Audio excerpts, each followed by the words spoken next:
Minu nimi on Martin, olen Upsteam tegevjuht ja täna näitan ma teile, kuidas Upsteam võib teie firmale raha säästa autopesukuludelt.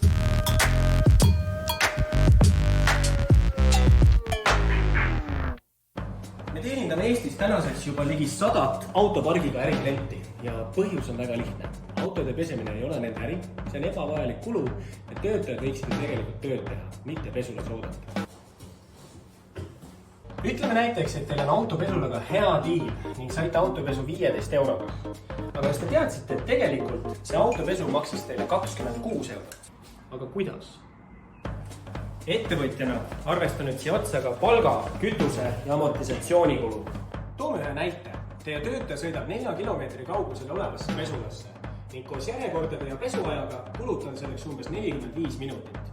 Kui töötaja saab 7,3 eurot tunnis kätte, siis tööandja kulus on see 12 ja pesule kulubski lisaks 9 eurot.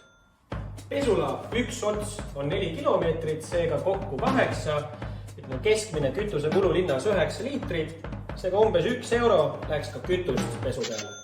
Ütleme, et amortisatsiooninorm 1000 kilomeetri kohta on 100 eurot, distants on sama ehk siis 8, seega kulu jälle umbes 1 euro pesu kohta.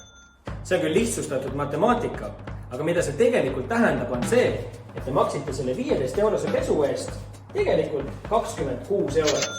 Kui Upsteam tuleb teie juurde, siis meiega maksate ainult autopesu eest.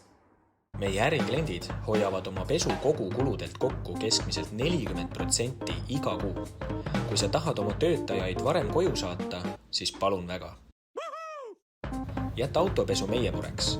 Hoiame su brändi linnapildis puhtana ning anname su töötajatele rohkem aega fokusseerida sinu ettevõtte kasvatamisele. Nii lihtne see ongi.